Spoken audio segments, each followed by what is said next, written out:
కేటీఆర్ హరీష్ రావు ఇంటికి వెళ్ళారు. ఈ మధ్యకాలంలో నాకు తెలిసి గత 2-3 ఏళ్లలో ఈ సందర్భం రాలేదు. ఇటువంటి సందర్భం గతంలో ఎప్పుడో ఒకసారి వెళ్ళినట్టు గుర్తు, సరిగ్గా ఎప్పుడు వెళ్ళారో గుర్తులేదు. కానీ అయితే ఈ సందర్భంలో వెళ్ళడం వెనకాల సాధారణంగా వాళ్ళు బావామరుదులు రిలేషన్ ఉంది, వాళ్ళిద్దరికీ కుటుంబంలో బంధుత్వం ఉంది, అలాగే కలిసి అప్పటి నుంచో పార్టీలో పనిచేస్తున్నారు. దో హరీష్ రావు సీనియర్ అయినా కేటీఆర్తో కంపేర్ చేస్తే మొదటి నుంచి కేసీఆర్ అడుగుజాడల్లో హావభావాల్లో అనుసరణ అన్నీ స్పష్టంగా కనిపిస్తాయి. హరీష్ రావు ఆయన మాస్ లీడర్గా జనాల్లోకి చొచ్చుకు వెళ్ళిపోయిన ప్రయాణం మనకు తెలుసు. సరే, కేటీఆర్ అమెరికాలో ఆయన చదువులు పూర్తి చేసుకోవడం, ఉద్యమ కాలం నుంచి పూర్తి స్థాయిలో పార్టీ కార్యక్రమాలకు పరిమితం కావడం, అధికారం వచ్చాక కీలక పాత్ర మంత్రి వ్యవహరించారు. అయితే ఇప్పుడు ఈ సమావేశానికి ప్రత్యేకమైన ఈ చర్చకి ఎందుకు ఒక ప్రత్యేకత, ఒక సిగ్నిఫికెన్స్ వచ్చిందంటే, కొంచెం వెనక్కి వెళ్తే గత కొద్ది రోజులుగా హరీష్ రావు పార్టీ విషయంలో కొంత కినుక వహిస్తున్నారు. ఎలకతుర్తి వరంగల్ 25 ఏళ్ల రజతోత్సవ సభ తర్వాత, అంటే దానికి ఏదో ఆయన వేరే గ్రౌండ్లో చేద్దామనేదో ప్రపోజల్ పెట్టారని, కేసీఆర్ దాన్ని డినై చేశారని కొంత అలక వచ్చింది హరీష్ రావు. కానీ ఇది ఆ పార్టీలో కీలక నాయకులు వేరే ఇంటర్వ్యూల్లో బహిరంగంగా చెప్పిన విషయం. ఆ తర్వాత కేటీఆర్ కాల్ చేశారు, కొంత సద్దుమణిగింది. కానీ అంతర్లీనంగా ఎక్కడో హరీష్ రావు కొంత డిస్సాటిస్ఫాక్షన్తో ఉన్నారు కేటీఆర్ కేసీఆర్ వ్యవహార శైలితో అని. సరే, అదొక నేపథ్యం. మరోవైపు కవిత తాజాగా చేస్తున్న వ్యాఖ్యలు, కావాలని తన మీద కుట్ర జరుగుతోంది అన్న కోణంలో వారు మాట్లాడారు. తను ఇంకా రెచ్చగొడితే ఇంకా ఎక్కువ విషయాలు బయటకు వస్తాయి, చెప్తాను సందర్భం వచ్చినప్పుడు, సమయం సందర్భం అని. అంటే జైలుకు వెళ్ళక ముందు కవిత, లిక్కర్ కేసులో జైలుకు వెళ్ళొచ్చిన తర్వాత కవితలో పూర్తి స్థాయిలో స్పష్టంగా కొట్టొచ్చినట్టు మార్పు కనిపిస్తోంది. అంటే తాను సీరియస్గా వెరీ ఆస్పిరెంట్ పొలిటీషియన్, తన ఆస్పిరేషన్ సీఎం పదవా మరోటా మనకు తెలియదు. ఆవిడ ఎప్పుడు బయట మాట్లాడలేదు. కానీ తాజాగా వెళుతుంటే ఎక్కడికి వెళ్ళినా సీఎం అంటున్నారు. ఆవిడ దాన్ని ఏమీ వారించట్ల. అలాగే కేటీఆర్ గారు ఎక్కడికి వెళ్ళినా కూడా సీఎం నినాదాలు అంటారు. ఆల్రెడీ ఇప్పటికే ఆయన పార్టీ వర్కింగ్ ప్రెసిడెంట్గా ఉన్నారు. ఎప్పుడైతే పార్టీ వర్కింగ్ ప్రెసిడెంట్ ఉన్నారో ఇది ఇంకా లాంఛనమే, తర్వాత ప్రెసిడెంట్ అవుతారని, అధికారంలోకి వస్తే ఆయనే ముఖ్యమంత్రి అని. కేవలం ఇది బీఆర్ఎస్ విషయంలోనే కాదు, ఏ రాజకీయ పార్టీ, ప్రాంతీయ పార్టీ చూసుకున్నా అధినేత తర్వాత వారి కుమారుడు కనుక లేకపోతే కుమార్తె, ఇద్దరు లేకపోతే తర్వాత మేనల్లుళ్ళ, లేకపోతే మరొకళ్ళ అనేది. బట్ వారసత్వం అనేది క్లియర్గా ఎస్టాబ్లిష్ అయిపోయి ఉంటుంది. కేసీఆర్ కూడా దాన్ని ఏమీ దాపరికంగా ఏమి ఉంచలేదు కదా, వర్కింగ్ ప్రెసిడెంట్ ఇచ్చాక స్పష్టం అయిపోయింది. మరి హరీష్ రావుకి సీఎం అవ్వాలని ఉంటే, ఒకవేళ కేటీఆర్ సీఎం అయితే ఆయన ఎప్పుడు సీఎం వెనకాల ఒక మంత్రి కీలకమైన హోదా ఉంటుంది. అలా ఉండడానికి నిశ్చయించుకున్నారా? తాజాగా ఆయన చేసిన కామెంట్స్ అంతరార్థం ఏమిటి? కేటీఆర్కి పార్టీ పగ్గాలు అప్పగిస్తే నేను పూర్తి స్థాయిలో సపోర్ట్ చేస్తాను. అలాగే అధికారంలో ఉన్నప్పుడు కూడా హరీష్ రావు చాలా స్పష్టంగా ఏం చెప్పారంటే, ఒకవేళ కేటీఆర్ ముఖ్యమంత్రి అయినా ఆయన మంత్రివర్గంలో నేను మంత్రిగా ఉంటానని చెప్పారు. మరి అప్పటికి ఇప్పటికీ తేడా ఏమిటి? అధికారం కోల్పోయాక ఈ ప్రచారం జరుగుతోందా ఎక్కువగా? అంటే 3 ఏళ్ల ముందే హరీష్ రావు తన యాక్షన్ ప్లాన్ సిద్ధం చేసుకుంటున్నారని విషయం ఎక్కడి దాకా వెళ్ళిపోయిందంటే, ఆయన వేరే పార్టీలోకి వెళ్లరు, కొత్త పార్టీ పెట్టే ఆలోచనలో ఉన్నారని ఒకవైపు. సరే, కవిత అయితే ఆల్రెడీ ఒక డెసిషన్ తీసేసుకున్నారు, తనకు పార్టీలో ప్రాముఖ్యత పెరగకపోతే ఏదో ఒక నిర్ణయం తీసేసుకుంటారనే ప్రచారం మరొక వైపు. సో నిన్న కేటీఆర్ హరీష్ రావు ఇంటికి వెళ్ళిన సందర్భంలో రెండేంటంటే, సరే ఇది కేసీఆర్ డైరెక్షన్లో జరిగిందని, ఆయన ఇష్టంగా అన్ని పరిశీలిస్తున్నారు, ఇప్పుడు యాక్షన్ తీసుకోకపోతే ఇది ఎటువైపు వెళ్ళిపోతుందో అని ఖచ్చితంగా కేటీఆర్ని వెళ్ళి మాట్లాడమన్నారని ఒకవైపు ఏదో జరుగుతుంది. ఇవన్నీ స్పెక్యులేషన్స్, ఎందుకంటే వాస్తవంగా వాళ్ళిద్దరి మధ్య ఏం జరిగిందో మనం ఏం వినలేదు. విశ్వసనీయ సమాచారం మేరకు వస్తున్న దాన్ని బట్టే మనం మాట్లాడతాం. సోషల్ మీడియా ప్రచారం అని నేను దాని పెద్ద ఏమి ఇంపార్టెన్స్ ఇవ్వదలుచుకోలేదు, ఎందుకంటే సోషల్ మీడియాలో ఏదైనా ఎవరైనా ఎలా పడితే అలా రాయొచ్చు, కొన్ని విషయాలను కొట్టిపారేయలేం. ఒకటి, కవితకి ఏదైనా సిగ్నిఫికెంట్ రోల్ ఇస్తే కొంత ఇప్పుడున్న ఈ వేడెక్కిన వాతావరణాన్ని సద్దుమణిగేలా చెయ్యొచ్చు అనే ఒక చర్చ ఒకటి జరిగిందని, అలాగే బావా నువ్వు నిజంగా అలిగితే కనుక దాని కారణాలు ఏంటి, దాన్ని మనం సెటిల్ చేసుకుందామని మాట్లాడారని రకరకాల ఊహాగానాలు వస్తున్నాయి. మరి ఇందులో ఏది వాస్తవం ఏది కాదు? హరీష్ రావు కేటీఆర్ కలయికకి సంబంధించి కాంగ్రెస్ ఏముంటుందంటే, ఈ చర్చల మతలబేంటో చెప్పాలి, ప్రజలకు చెప్పాలంటే మాకు కూడా చెప్పండి అనే అర్థం. కాంగ్రెస్ పార్టీ డిమాండ్తో పాటు కల్వకుంట్ల కుటుంబంలో ముసలం మొదలైందని కాంగ్రెస్ పార్టీ నాయకులు బహిరంగంగానే ప్రెస్ మీట్లో చెప్తున్నారు.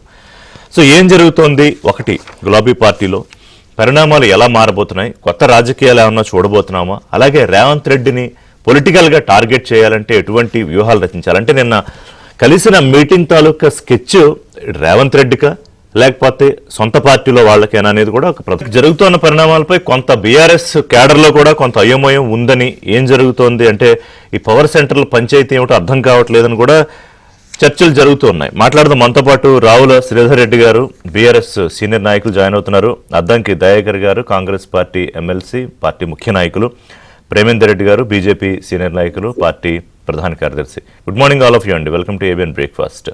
శ్రీధర్ రెడ్డి గారు, ఏంటి పవర్ సెంటర్ల పంచాయతీ ఏమిటి, ఏం జరుగుతోంది పార్టీలో? సరే, వారి ఆరోగ్యం, హరీష్ రావు గారి తండ్రి ఆరోగ్యం గురించి ఏదో ఆరాధించడానికి వెళ్ళారనేది బయటకు వస్తోంది ఒకటి. రెండోది మిగతా అంశాలు కూడా చర్చించుకున్నారు. బట్ ఎంత కాదనుకున్నా ఈ జరుగుతున్న వాటికి ఒక ఫుల్ స్టాప్ అయితే పెట్టాలని కీలకంగా ఉన్న పిల్లర్స్ రెండు ఏవో ఒక చర్చ అయితే చేసుకుంటారు ఏదో ఒక సందర్భంలో. అది జరిగిందా? ఎక్కడి దాకా వెళ్ళిపోయిందంటే ఇది ఏదో హరీష్ రావు గారు పార్టీ వేరే పార్టీకి వెళ్ళడం కాదు, ఆయన ఏదో పార్టీ పెట్టేస్తారనే వరకు వెళ్ళిపోయింది. ఇప్పుడు పదే పదే జరుగుతున్నటువంటి ప్రచారం మీరు చూస్తున్నారు కదా. అసలు హరీష్ రావు గారే ఆయన ప్రెస్ మీట్ లో చాలా క్లారిటీ తోటి చెప్పిన తర్వాత కూడా మళ్ళీ జనాలు Congress party social media handles లో, మిగతా కొంతమంది అతి ఉత్సాహవంతుల సోషల్ మీడియా హ్యాండిల్స్ లో హరీష్ రావు గారు పార్టీ పెడతారని చెప్పి, లేకపోతే కవిత గారు పార్టీ పెడతారని చెప్పి రకరకాలుగా ఎవరికి వచ్చినట్టు వాళ్ళు మాట్లాడుతూ ఉన్నారు. హరీష్ రావు గారు క్లారిటీ ఇచ్చారు, కవిత గారు క్లారిటీ ఇచ్చారు.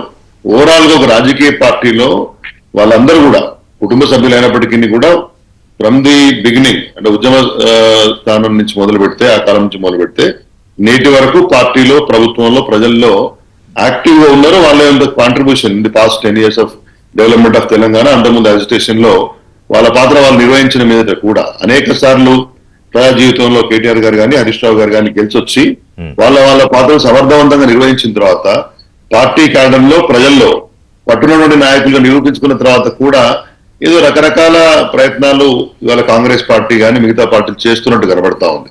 ఎందుకంటే ఎప్పుడైతే వాళ్ళు చేసే పని సరిగ్గా చేయలేకపోతారు, ఏ వ్యవస్థ కానీ, ఒకవైపు కాంగ్రెస్ పార్టీ కానీ, లేకపోతే వాళ్ళకి అనుబంధంగా ఉన్న వాళ్ళు కానీ, లేకపోతే కొంతమంది అతి ఉత్సాహంతో వాళ్ళు బీజేపీ ఉండొచ్చు, ఇంకొకరు ఉండొచ్చు, వాళ్ళ సోషల్ మీడియా హ్యాండిల్స్ లో అక్కడ ఏదో జరుగుతోంది, బీఆర్ఎస్ పార్టీని బలహీనపరచాలంటే ఈ రకంగా అక్కడ ఏదో ఫైట్ జరుగుతోంది అనే ఆలోచనను క్రియేట్ చేసే సోషల్ మీడియా హ్యాండిల్స్ అన్నారు కాబట్టి ఈ గత 2-3 రోజులుగా, అంటే ఈ మీటింగ్ కూడా గత 2-3 రోజులుగా social media, BRS social media handles లో కృష్ణార్జునులతో పోల్చి, అంటే భావమరుదులు ఎప్పటి నుంచో అంటారు వాళ్ళు కృష్ణార్జునులు, అయితే ఈసారి ప్రతిపక్షం నుంచి అధికారంలోకి వెళ్ళడానికి ఏ రకంగా వీళ్ళిద్దరూ కలిసి ఒక ప్లాన్ చేస్తున్నారు అనేది ఒక రకరకాల కథనాలు వస్తున్నాయి. కానీ ఈ మొత్తం ఫ్రేమ్ లో అక్కడ కవిత గారిని పెట్టలేదు, బయట వాళ్ళు కాదు, బీఆర్ఎస్ సోషల్ మీడియా హ్యాండిల్స్ లోనే. మరి అదెందుకు జరుగుతున్నట్టు?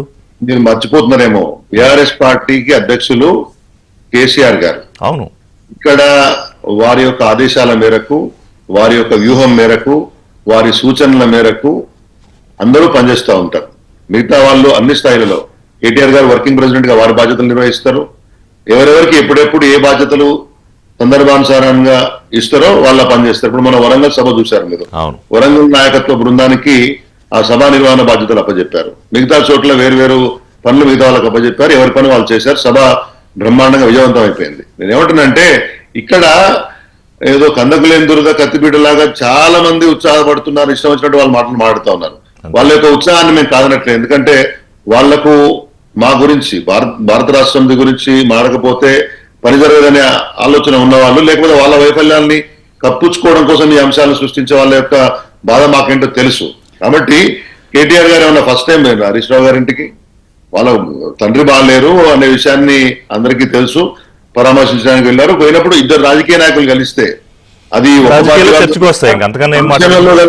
ఫంక్షన్లలో కలిసినా, రోడ్డు మీద కలిసినా, అంతేగా, ఎక్కడ కలిసినా కానీ రాజకీయాలే మాట్లాడుకుంటారు. దాంట్లో వేరేటి మాట్లాడుకునే అవకాశం ఉండదు కొన్నిసార్లు. కాబట్టి వ్యక్తిగత అంశాలు కొంత మేరకు వచ్చినా కానీ వద్దంటే కూడా చర్చలు వస్తాయి. లేకపోతే అక్కడ చుట్టుపక్కల సాధారణం ఇంక అందులో రాజకీయ నాయకులు దాంట్లో ఈ ప్రచారం ఇంత విస్తృతంగా ఉధృతిగా జరుగుతున్న నేపథ్యంలో ఖచ్చితంగా మాట్లాడుకుంటారు. కానీ సరే, మళ్ళీ వస్తాను మీ దగ్గరికి. దయాకర్ గారు, ఇక్కడ ఏంటంటే శ్రీధర్ రెడ్డి గారు చెప్పిన దాని ప్రకారం ఇక్కడ టీ లేదు, టీ కప్పు లేదు, తుఫాను లేదు. మీరే కాంగ్రెస్ పార్టీ అన్ని సమకూర్చుకున్న దగ్గరలో టీ కప్పు తుఫాన్ని సునామీ చేసే ప్రయత్నం చేస్తున్నారా? అంటే శ్రీధర్ రెడ్డి గారి మాటల్లో కాంగ్రెస్ పార్టీ తన తప్పుల్ని కప్పిపుచ్చుకోవడానికి, లేకపోతే జరుగుతున్న లోపాలను సవరించుకోలేక కప్పించుకోవడానికి ఇదంతా సృష్టిస్తున్నారు అనేది సహజంగా బీఆర్ఎస్ చేసే ఆరోపణ. గుడ్ మార్నింగ్ రిషిజీ, మిత్రుడు శ్రీధర్ రెడ్డి గారికి, పెద్దన్న ప్రేమేందర్ రెడ్డి గారికి. ఒకటి, ఇది అవుట్ ఆఫ్ ఇంట్రెస్ట్ లేదంటే క్యూరియాసిటీ ఆఫ్ ది పీపుల్ అనే దాని కాంటెక్స్ట్ లో మనం ఈ డిబేట్ చేయాలి తప్పితే అది వాళ్ళ సొంత అంతర్గత వ్యవహారం. సో అది మా హ్యాండిల్స్ నా, బీజేపీ హ్యాండిల్స్ నా, బీఆర్ఎస్ హ్యాండిల్స్ నా, లేకపోతే న్యూట్రల్ సోషల్ మీడియానా, లేకపోతే కాంట్రవర్షియల్ సోషల్, ఇవన్నీ పక్కన పెడితే there may be a chance to split. ఎందుకంటే కేసీఆర్ బయటికి రాకపోతే జరగబోయేది అదే ఎప్పుడైనా సరే. ఇది ఆ కోణం వాళ్ళు ఆలోచించుకోకపోతే సమస్య వాళ్ళకు తప్పితే మనకేంటి? ఇప్పుడు వాళ్ళు పార్టీ పెట్టుకుంటే ఏంది, ఒకరినొకరు. ఇప్పుడు కేటీఆర్ హరీష్ రావు ఇంటికి పోవడం అనేది కూడా ఒక న్యూసే అయింది మనకు.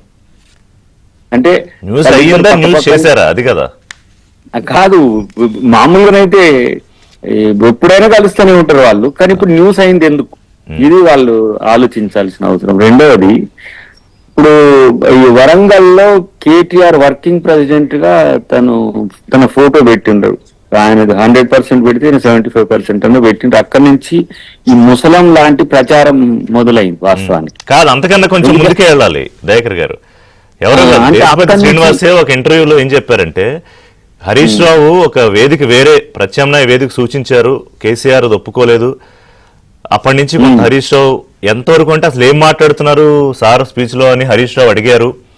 ఫలానా మాట్లాడుతున్నారంటే అది రొటీన్ అవుతుంది కదా, అంటే అసలు అంత దూరంగా ఉన్నారని. తర్వాత కేటీఆర్ ఫోన్ చేశారని, ఇవన్నీ ఎవరో చెప్పింది కాదు, వారు చెప్పింది, దగ్గరగా ఉండి చెప్పింది. పవర్ కంటే ముందు ఉద్యమాల్లో ఉన్నప్పుడు వాళ్ళు మాకు పరిచయమే, వ్యక్తిగతంగా పరిచయం, ప్రతి ఒక్కళ్ళు ఉద్యమ పరంగా కూడా మాకు తెలిసిన మిత్రులే.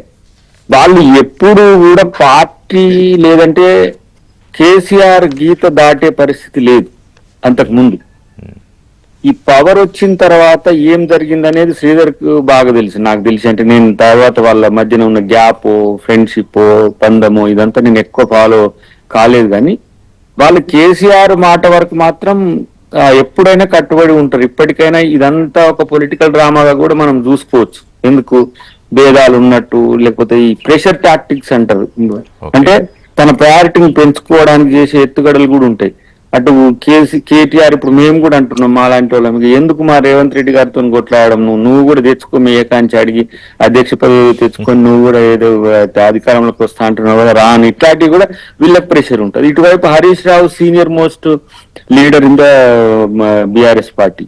సో ఆయన నాకంటే వెనుకొచ్చిన ఆయన ముందుకు పోతుండ అనేది ఎన్ని ముచ్చట్లు చెప్పినా మన అంతర్గతంగా మనం కూడా నాయకులమే, మనకు కూడా కావాల్సింది ఏందో ఉంటది. మీ కెరీర్లలో కూడా మీరు ఆలోచిస్తారు. ఎవరు వ్యక్తిగత స్వార్థం ఆశ ఉంటది, ఆశయం కూడా ఉండొచ్చు. అన్నిటికంటే ముఖ్యంగా నాకున్న అంచనా ఏంటంటే, ఇప్పుడు కేసీఆర్ ఐడిల్ అవ్వడం అనేది అంతే.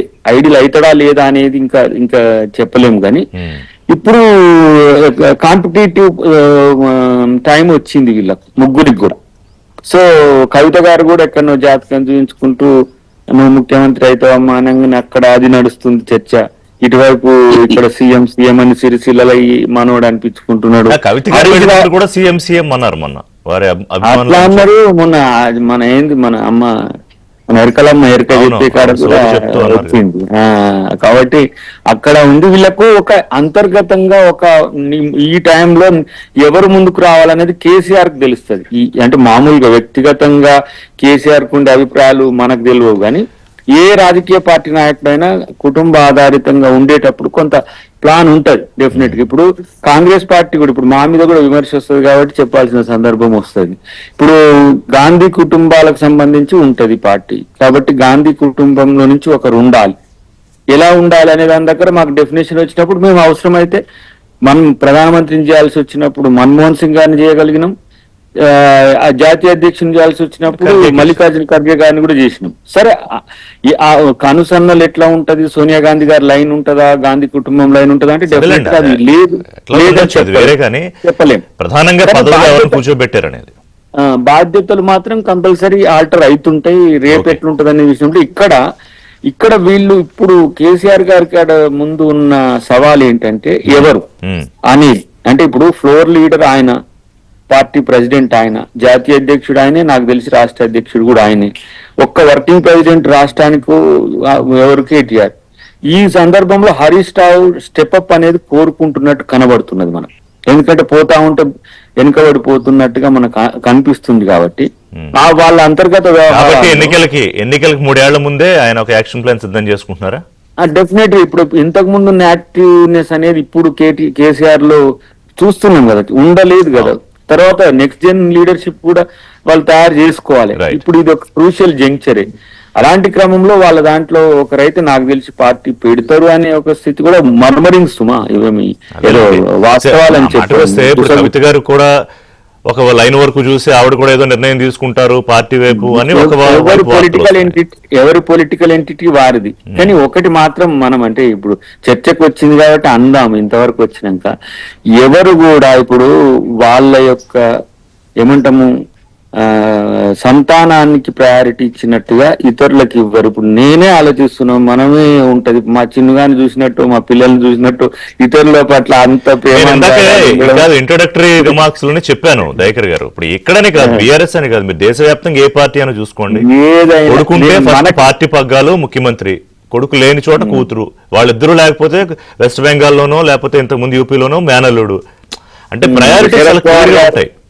శరద్ పవార్ గారి కాడ పవర్ సెంటర్ మారుతుంది అనేసరికి పవరే మారిపోయింది. అజిత్ పవార్ కూతురు వైపు వెళ్ళిందో మొత్తం అంతా గేమ్ అంతా మారిపోయింది మహారాష్ట్రలో.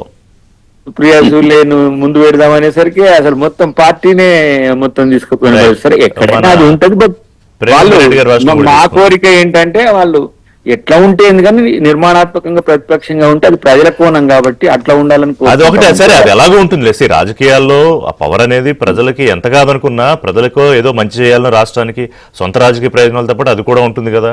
సో ప్రేమేందర్ రెడ్డి గారు మూడు ఉండాలి ఇందులో.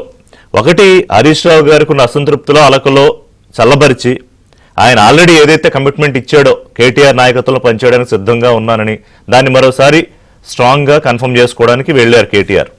లేదా ఆప్షన్ 2, కవిత వ్యాఖ్యల నేపథ్యంలో కొంత గందరగోళం ఉన్న దాంట్లో దాన్ని ఎలా సబ్సైడ్ చేయాలి అనేది ఖచ్చితంగా చర్చకు వచ్చి ఒక సిగ్నిఫికెంట్ పోస్ట్ ఏమన్నా చెల్లెలకి ఇస్తే కొంత సెటిల్ అవుతుందా, అది జరిగి ఉండాలి. లేదా ఇంక ముఖ్యమంత్రి విషయంలో ఏం చేయాలి, ఎటువంటి రాజకీయాలు, ఈ మూడు తప్ప ఇంకా వేరే చర్చకు వచ్చే ఆస్కారం అయితే లేదుగా. ఒక విషయం ఏంటంటే కేసీఆర్ గారు నాయకత్వం నడుస్తున్నంత కాలం ఆయన యాక్టివ్గా ఉంటే ఇవేవి చర్చకు లేవు, ఇవేవి అసలు ఏమాత్రంగా కూడా వాటికి ప్రాధాన్యత లేదు. కానీ ఎందుకంటే ఆయన ఉద్యమ నాయకుడు, నిజానికి ఆయన ఒక నాయకుడు.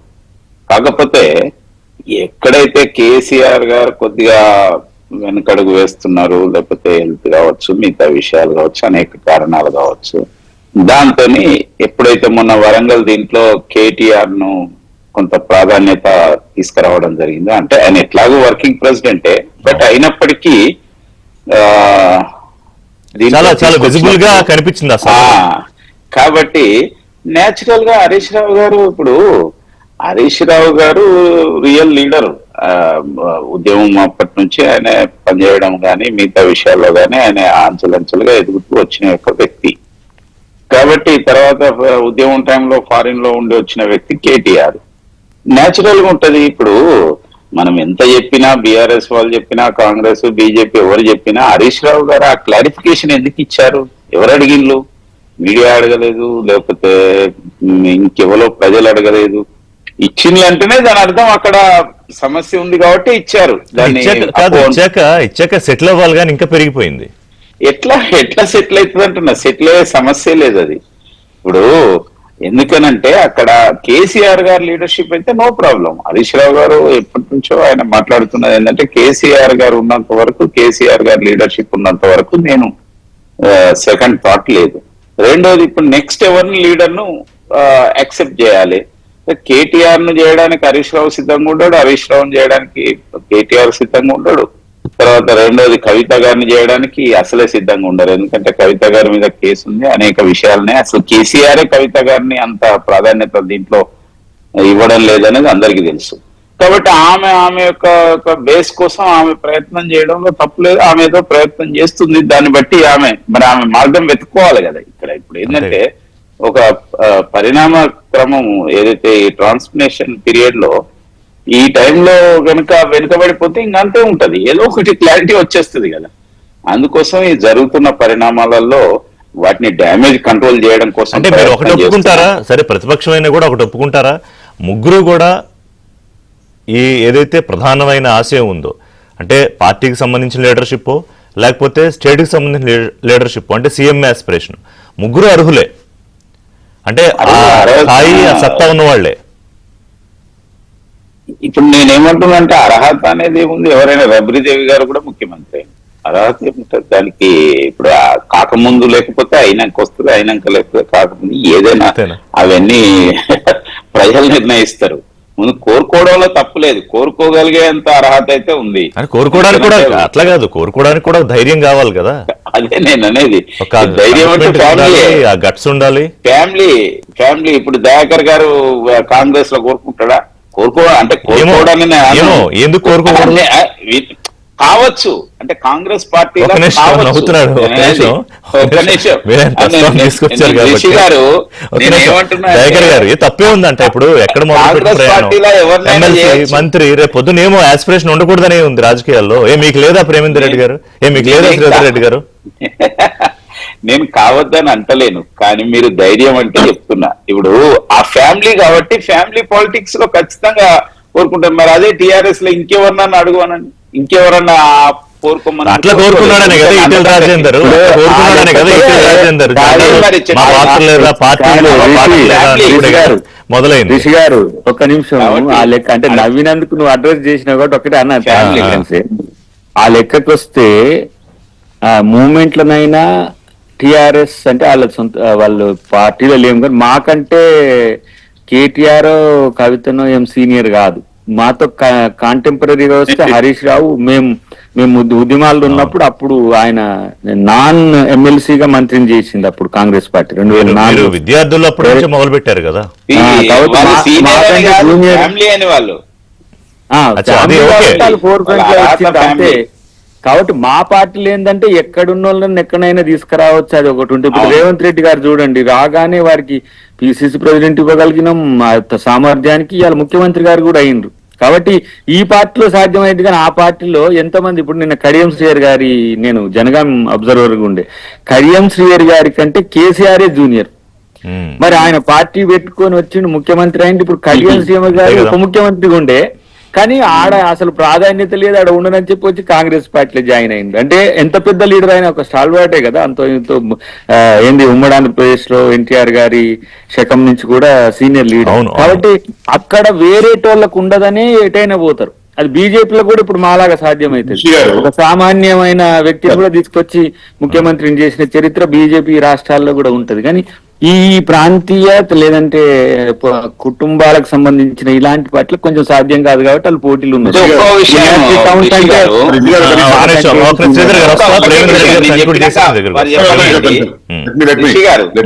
నేను చెప్పినాక మళ్ళీ శ్రీధర్ రెడ్డి గారు చెప్పొచ్చు. నేనేమంటున్నా అంటే ఇప్పుడు టిఆర్ఎస్ ఏదైతే రోల్ ప్లే చేయాలనో పొజిషన్ రోల్ ప్లే చేయడం లేదనేది ఉంది. తర్వాత టిఆర్ఎస్ అనుకున్నట్టుగా నెక్స్ట్ పవర్కి వస్తాము, లేకపోతే ఇది దాంట్లో ఇబ్బందులు అనిపిస్తున్నాయి కాబట్టి ఇవన్నీ స్టార్ట్ అయినాయి. లేకపోతే వస్తా నేను రావాలి అనే ఒక ఆలోచన కూడా కావచ్చు, రెండూ కావచ్చు. అంటే రెండు మీరు చెప్పింది కరెక్ట్. ఇప్పుడు అసలు రావు అనుకోండి, పంచాయతీ లేదు, ఖచ్చితంగా వస్తా ఉన్నప్పుడే ఎవరు అప్పుడు రేసులో ఎవరు ముందు ఉండాలి అనే క్వశ్చన్ మొదలవుతుంది. అక్కడే కదా రేస్ మొదలవుతుంది.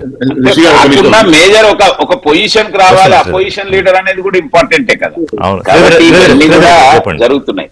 ఒక నిమిషం ఇక్కడ చర్చ చేయాల్సింది ఏంటంటే, ఎస్ ప్రాంతీయ పార్టీలలో ఏ అధినాయకత్వం అయితే పార్టీని క్రియేట్ చేసిందో సాధారణంగా వాళ్ళ వారసత్వంగా వస్తున్నటువంటి ఒక నాయకత్వాన్ని ముందు తీసుకురావడం అనేది చాలా సహజం.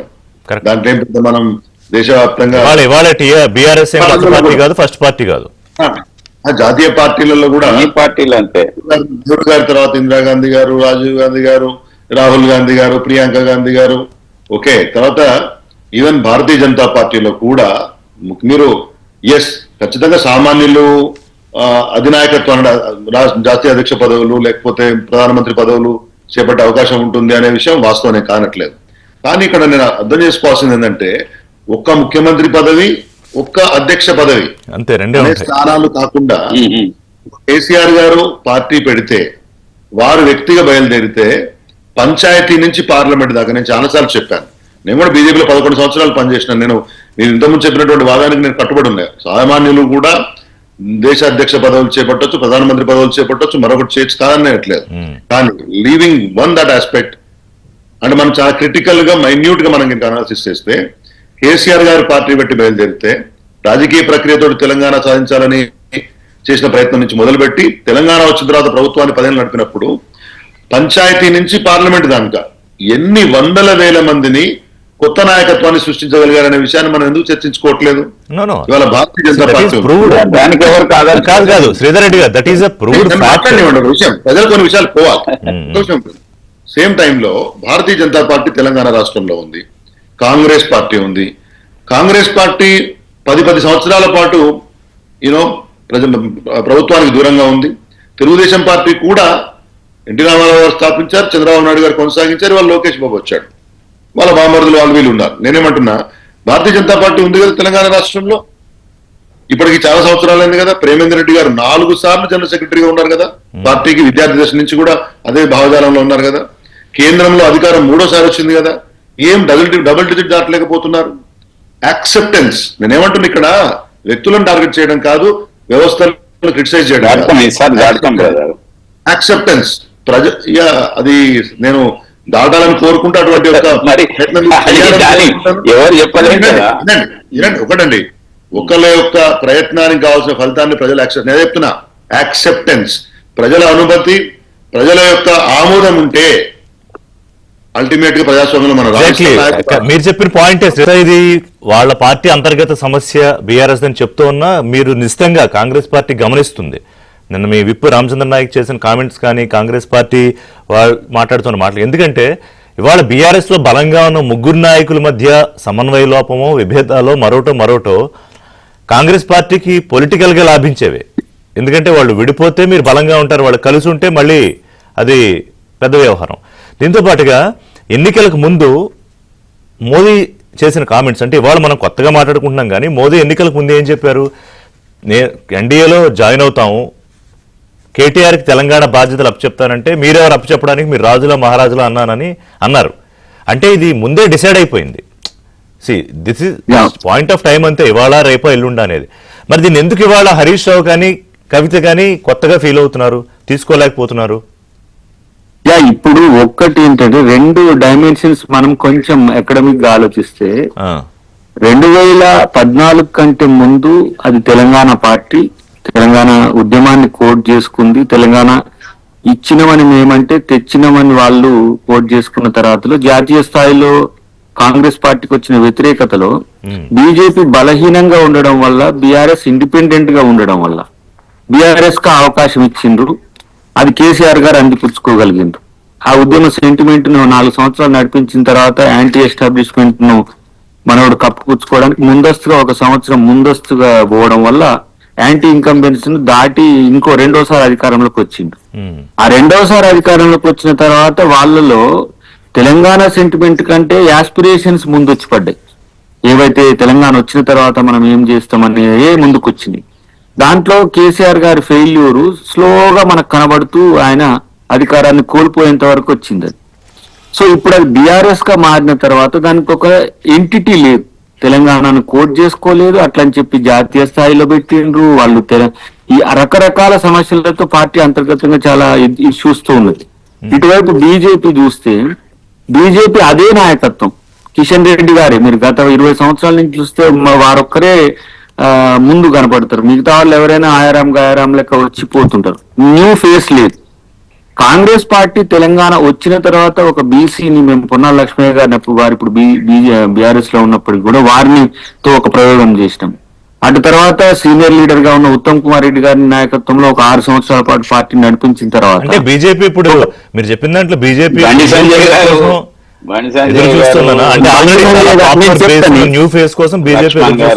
నేను చెప్తాను, అదే చెప్తాను. మేము ఎందుకు అనే దాని విషయంలో 1 నిమిషంలో కంప్లీట్ చేస్తే సుదీర్ఘంగా కూడా చెప్పా. ఇటువైపు ఉత్తమ్ కుమార్ రెడ్డి గారు మేము తీసుకొచ్చిన తర్వాత మళ్ళీ ఇంకా యంగ్ లీడర్షిప్ యాంటీ కేసీఆర్ గా, వారేమో కొంత సాంప్రదాయ రాజకీయాలతో పాటు ఈ కేసీఆర్ గారు లెక్క పరుష పదజాలాలు లేకపోతే గట్టిగా మాట్లాడో లేకపోవడం వల్ల మేము నష్టపోయినామని ఒక స్థితిలో అనిపించినప్పుడు కూడా ఆయన ఆర్గనైజేషన్ ముందుకు తీసుకుపోగలిగింది. ఆ పునాదుల మీద మేము రేవంత్ రెడ్డి గారిని ఎస్టాబ్లిష్ చేసుకున్నాం. ఆ టైంలో బండి సంజయ్ గారు ఇండక్ట్ అయింది దీంట్లో, ఒక మామూలు కౌన్సిలర్ గా ఉండి వచ్చి ఇక్కడికి తర్వాత నాయకుడు కొంత ఆయన ఫెరోజ్ చేసుకోబోతున్న క్రమంలో వాళ్ళని చంపుకున్నారు. ఎవరు? బీజేపీ. ఎలక్షన్ల ముందు బండి సంజయ్ తీసేసి మళ్ళీ కిషన్ రెడ్డి గారిని పెట్టుకున్న తర్వాత మీకు సీన్ చేంజ్ అయింది. ఎందుకంటే అది కేసీఆర్ గారే నాకు కిషన్ రెడ్డి కావాలా అన్నట్టుగా ప్రచారం జరిగింది. అది రాజకీయంగా జరుగుతుంది, జరిగే చర్చ అంతే. కానీ ఇప్పుడు ఈ 3 ట్రైపార్టీలో మీకు బలంగా కనబడుతున్నది ఎవరు అని అంటే ఇప్పుడు కాంగ్రెస్ ఎందుకు కనపడుతుంది అని అంటే మళ్ళీ మేము ఆల్టర్ చేసుకున్నాం. ఒక ఓబీసీని మేము ఇలా ప్రెసిడెంట్ చేసుకోగలిగినాం, ఒక యంగ్ లీడర్ ను ముఖ్యమంత్రిని చేసుకోగలిగినాం. కాబట్టి ఇప్పుడు వీళ్ళు ముగ్గురు దయాకర్ గారు ఓపెన్ గా మాట్లాడుకుందాం. రేవంత్ రెడ్డి పిసిసి చీఫ్ అయిన తర్వాత కాంగ్రెస్ పార్టీలో ఆ స్పీడ్ వచ్చింది, అది వచ్చింది, ఆయన ముఖ్యమంత్రి అది మీరు అనండి, మేము కూడా సమర్థిస్తాము, కాదనం. ఇది కాదు కదా అసలు చర్చ.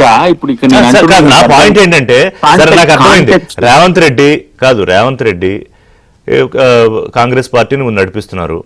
సరే, ఇప్పుడు ఇవాళ బీజేపీ నడిపించడానికి ఎవరు ఫేసు అంటే ఒక అదే చెప్పబోతున్నాను, చెప్పనిస్తలేను. అందుకని నేను కనుకోలు కూడా చేస్తా. ఈటెల రాజేందర్ తెర మీదకి వచ్చిండు బయట నుంచి, సేమ్ బీఆర్ఎస్ మాదిరిగానే వీళ్ళ సమస్య చూడండి. అటు బండి సంజయ్ గారు నేను కావాలని కోరుకుంటున్నాడు. కిషన్ రెడ్డి ఇప్పుడు తప్పిపోయే పరిస్థితి, అంటే ఆయనను పక్కన పెట్టి, అంటే అధ్యక్ష పదవి నుంచి వారిని పక్కన పెట్టి నాకు వద్దు బాబు వేరే వాళ్ళు పెట్టండి అంటున్నాడు ఆయన. అసలు ఆయనను పెట్టిందే నాకు తెలిసి బీజేపీని వాళ్ళు చంపుకోవడానికి తప్ప ఇంకోటి కాదు. అది పక్కన పెడతాం, అదే అయిపోయిన చరిత్ర. కానీ ఇప్పుడున్న దాంట్లో ఎవరెవరి మధ్యన నడుస్తుంది అంటే ఇప్పుడు మనోడు ఎన్వీఎస్ఎస్ ప్రభాకర్ కూడా తెర మీదకి వచ్చినట్టు మొన్న స్టేట్మెంట్ తో మనకు June 2 December 9 వచ్చినట్టు కనబడుతుంది. కాంగ్రెస్ లో బీఆర్ఎస్ విలీనం అవుతుంది అన్నాడు ఆయన కొత్త. అట్లా చెప్పడం ద్వారా ఇన్ని చెప్పారు కానీ నేరుగా ఒక మాట చెప్పలేదు. హరీష్ రావుని చూస్తుందా బీజేపీ, అది చెప్పొచ్చు కదా నేరుగా. అది నేను చెప్పలేను, ఎందుకంటే అది ఊహాగానాల మీద చర్చ ఎందుకు. ఇప్పుడు వాళ్ళు ఎవరు వచ్చినా తీసుకుంటారు. కాదు, ఈటల రాజేంద్రని తీసుకోగలిగిన హరీష్ రావుని తీసుకోరనేది ఏమున్నది ఒక చర్చ. కానీ ఒకటి బాటం లైన్ ఏంటంటే 2 పార్టీలు అధికారంలోనే ఉండే, ఒకటేమో బీజేపీ అధికారంలో ఉండే, ఒకటి బీఆర్ఎస్ అధికారంలో ఉండే. ఇది 2023 వరకు. ఇక్కడ బీజేపీ ఫెయిల్యూర్ అయిందని చెప్పడానికి ఏమో 8 వాళ్ళు వచ్చినారు కాబట్టి చెప్పలేకపోతున్నాం. 8 ఎమ్మెల్యేలు వచ్చినాయి కాబట్టి, ఇటు 8 ఎంపీలు వచ్చినాయి. వాళ్ళే 39, 88 నుంచి 39 వచ్చింది కాబట్టి అధికారం మారింది కాబట్టి వాళ్ళు ఫెయిల్యూర్ అని చెప్పగలుగుతున్నాం. కానీ వాళ్ళు బలపడడానికి ఏం ప్రయత్నం చేయలేదు, ఎందుకంటే బీజేపీ కోసం. ఎందుకు 8 ఎంపీలు వచ్చిన బీజేపీ కింద 0 ఎంపీలు వచ్చిన బీఆర్ఎస్ ను వాళ్ళు చెప్పుకోలేని స్థితి. కానీ మళ్ళీ మేము పోటీలో ఉండాలి. దీనికి అంతటికి కారణం ఏంది? అంతర్గతంగా వాళ్ళ మధ్యన వాళ్ళకున్న సమస్యలు. ఒకరు లిక్కర్ కేసులో అరెస్ట్ అయిందని, ఇంకో కేసులో ఇబ్బంది పెడుతున్నారు. ఒకరు సీక్రెట్స్ ఒకరు లీక్ చేసుకుని నన్ను అరెస్ట్ చేయడానికి కారణం ఎవరు అని కవిత గారు అనడం, లేకపోతే నాకెందుకని వీళ్ళ మధ్యన ఇప్పుడు గతంలో కాంగ్రెస్ మాదిరిగా కొట్లాటలు కనిపిస్తున్న క్రమంలో ఇది ఒక ఎత్తు అయితే, మేముగా వీళ్ళిద్దరు ఎవరు మాకు పోటీకి వస్తారనే దాని దగ్గర ఇద్దరు కలిసి వస్తారు. ఏంటంటే ఇప్పుడు కవిత గారు ఏదైతే తాజా కామెంట్లు చేశారో అది మనకి చాలా క్లియర్గా అర్థం పడుతుంది. ఎవరిని ఉద్దేశించి మాట్లాడారు అనేది కాంగ్రెస్ పార్టీనో బీజేపీనో ఉద్దేశించి కాదు, బట్ పార్టీలో ఎవరిని ఉద్దేశించి మాట్లాడారు. తండ్రి తనకి పూర్తి స్థాయిలో ఒక సిగ్నిఫికెంట్ రోల్ ఇవ్వట్లేదనా? ఎందుకంటే క్లియర్గా చాలా స్పష్టంగా ఏంటంటే కేటీఆర్ కనుక ప్రెసిడెంట్ అయితే వర్కింగ్ ప్రెసిడెంట్, తర్వాత సీఎం రేస్లో ఆయనే ఉంటారు. ఒకటి సర్దుకుపోవాలనుకుంటే కవిత గారు ఒక మార్గంలో తన అన్న వెనకాల వెళ్ళాలి, హరీష్ రావు అయినా అంతే. లేదు అనుకుంటే this is the right time, ఎందుకంటే ఎన్నికలకు ఇంక 3 ఏళ్ళు ఉంది. ఎవరే నిర్ణయాలు తీసుకుని ఎప్పుడే తీసుకోవాలి. దానితో పాటు ఇంకోటి చెప్పండి, అంతర్గతంగా జరిగిందనేది. ఎందుకంటే మనమే ఆ చర్చలు, నేనైతే లేను, హరీష్ రావు గారు లేకపోతే కేసీఆర్ గారు కేటీఆర్ గారు వీళ్ళందరూ కూర్చుని చర్చల్లో ఈ లిక్కర్ స్కామ్ వ్యవహారం మీద పూర్తి స్థాయిలో పార్టీకి డ్యామేజ్ అయింది. పార్టీ ఓటమిలోనూ ఎంపీ సీట్ ఒక్కటి రాకపోవడంలో కూడా ఎంతో కొంత ప్రధాన కారణం. సో అందుకనే కొంచెం డౌన్ సైజ్ చేశారు కవితని అని. ఒకటి ఇప్పుడు ఎవరు ఎట్లా ఊహించుకుంటే అట్లా ఉంటాయండి విషయాలు. కవిత గారికి స్వాతంత్రం లేకపోతే పనిచేసేది, వారు అనేక అంశాల మీద పనిచేస్తా ఉన్నారు కదా ప్రజల కోసం. ప్రాబబ్లీ బీసీలకు సంబంధించినటువంటి ఉద్యమాలు అయి ఉండొచ్చు, వేరే అంశాల పట్ల స్పందిస్తూనే ఉన్నారు కదా. కాబట్టి ఇక్కడ ఒకటి గుర్తుపెట్టుకోండి, నేను మళ్ళీ అదే చెప్తా ఉన్నాను. రకరకాల వ్యక్తులు, రకరకాల పార్టీలు, రకరకాల సంస్థలు వాళ్ళ యొక్క వ్యక్తిగత లేకపోతే వాళ్ళ వ్యవస్థీకృత అంశాలకు సంబంధించి ఏ విషయాన్ని ఇట్లా అన్వయించుకుంటారో అట్లా అన్వయించుకుంటారు. ఇప్పుడు బీఆర్ఎస్ సంబంధించి ఇదేదో గొడవ ఉంది, దీన్ని మేము లేకపోతే ఉందని సృష్టి చేసి దాన్ని ఏదో రకంగా వాడుకోవాలనుకుంటారు, కొంతమంది వాడుకుంటారు. అది ఎట్లనే ఉండనియండి. ఎండ్ ఆఫ్ ద డే నేను మళ్ళీ చెప్తున్నాను, BRS party is headed by KCR garu. Working president already KTR ఉన్నారు. ఇటు అసెంబ్లీలో కానీ బయట కానీ అనేక అంశాల మీద కానీ నాట్ ఓన్లీ కేటీఆర్ గారు, కేటీఆర్ హరీష్ రావు గారు, కవిత గారు, అనేక మంది మాజీ మంత్రులు కానీ ప్రస్తుత ఎమ్మెల్యేలు కానీ వివిధ అంశాల మీద స్పందిస్తూ ఉంటే పొలిటికల్ పార్టీ. అచ్చా, నాయకత్వ బాధ్యతల గురించి చర్చించాల్సి వచ్చినప్పుడు ఎప్పుడు చర్చించాలా?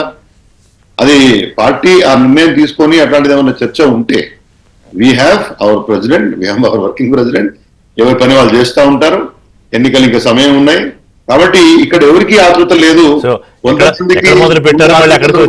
మంది మీద రుద్ది, కొంతమంది ఆతృతను మంది మీద రుద్ది దాని గురించి చర్చలు పెట్టి మాట్లాడాలంటే, ఇప్పుడు ఇంతకుముందు దయాకర్ గారు ఫస్ట్ మాట్లాడాడు ఏమన్నారంటే అది వాళ్ళ అంతర్గత విషయమైనా క్యూరియాసిటీ ఉంది కాబట్టి మాట్లాడుతున్నాను.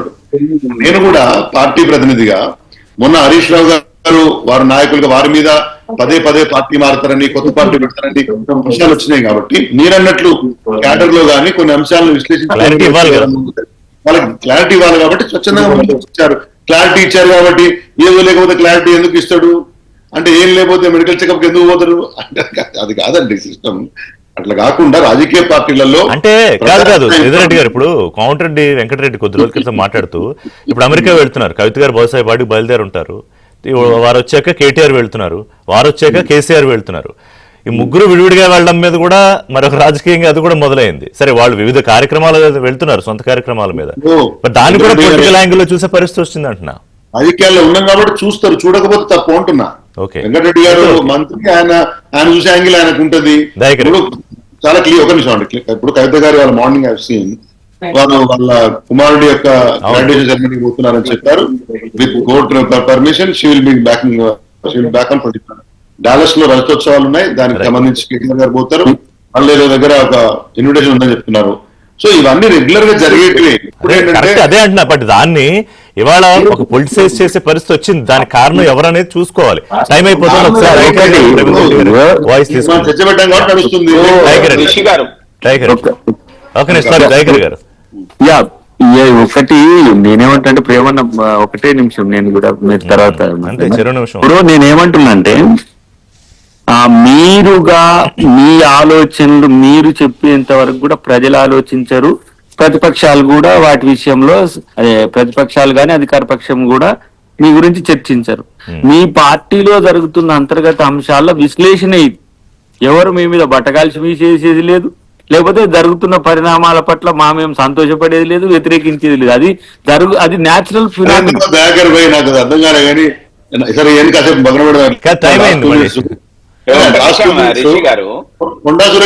డబ్బులు తీసుకొని చర్చ మొదలు టైం లేదు. 1 minute ఉంది, ఒక్క నిమిషం. ఇప్పుడు మంత్రులా అప్పుడు మంత్రులా అదేదో కిషన్ రెడ్డి గారు విచారణ అన్నారు కదా, చూద్దాం. అది మళ్ళీ ఒకసారి మాట్లాడదాం. రేవంత్ రెడ్డి గారు ఇప్పుడు ఒక్క నిమిషం శ్రీధర్ భాయ్, ఇప్పుడు బిఆర్ఎస్ లా ఏదో బయట వాళ్ళు ఏదో చేస్తే అది ఎన్ని రోజులు ఉంటది? 2 రోజులు ఉంటది, 3 రోజులు ఉంటది. అందులో ఏమన్నా నిజంగా అంతర్గతంగా ఉంటే అది చెప్పని బ్రదర్, అదే చెప్తాపోతున్నా కదా. పార్టీ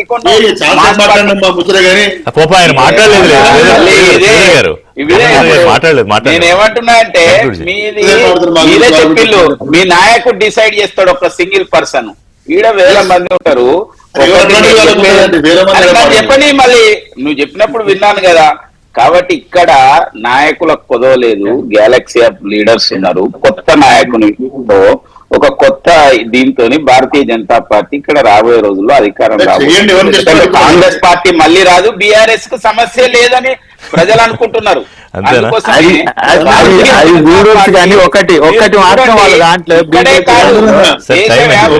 అనేక రాష్ట్రాలలో ఏ విధంగా వచ్చిందో ఇక్కడ కూడా వస్తది. సరే, ఓకే చెప్పండి. కాదు మీరు ఎందుకు అధ్యక్షుడు పెట్టట్లేదు? హరీష్ రావు మీద కన్నేశారు, అందుకే అధ్యక్షుడు పెట్టట్లేదు. అది చెప్పేంటి పోతుంది. మా పార్టీ మేము ఇప్పుడు మా దగ్గర అధ్యక్షుడు లేడనేది కాదు, తర్వాత అధ్యక్ష అభ్యర్థుల కుదవని కాదు, ఎంతో మంది సమర్థులు ఉన్నారు. కాబట్టి ఇదిగో కాదు టైం అయిపోయింది, కాదు దయాకర్ గారు టైం అయిపోయింది, కాదు నా కన్క్లూజన్ ఏంటంటే సమస్య టైం ముందుకు వస్తాడు, తర్వాత రాబోయేది భారతీయ జనతా పార్టీ అలా. సరే అది ఓకేలే మాట్లాడదాం, ఇంకా 3 ఏళ్ళు ఉంది కాదు, ఇంకా మాట్లాడదాం, అనేక సందర్భాలు వస్తాయి. నేనేమంటానంటే సమర్థత లేకపోతే గొడవే లేదు, సమర్థత ఎక్కువైపోయే ఈ పంచాయతీ. అది ఇప్పుడు నేనేమంటున్నా, సామర్థ్యాలు ఉన్న వాళ్ళే ఉండడం అనేది సమస్య అవుతున్నది. ఇప్పుడు బీజేపీ కూడా ఒక గిరిజన ఆదివాసీ మహిళను తీసుకొచ్చి రాష్ట్రపతిని చేయగలిగింది, ఒక ఓబీసీని తీసుకొచ్చి ప్రధానమంత్రిని మాట్లాడదాం, ఎందుకంటే కాదు మేము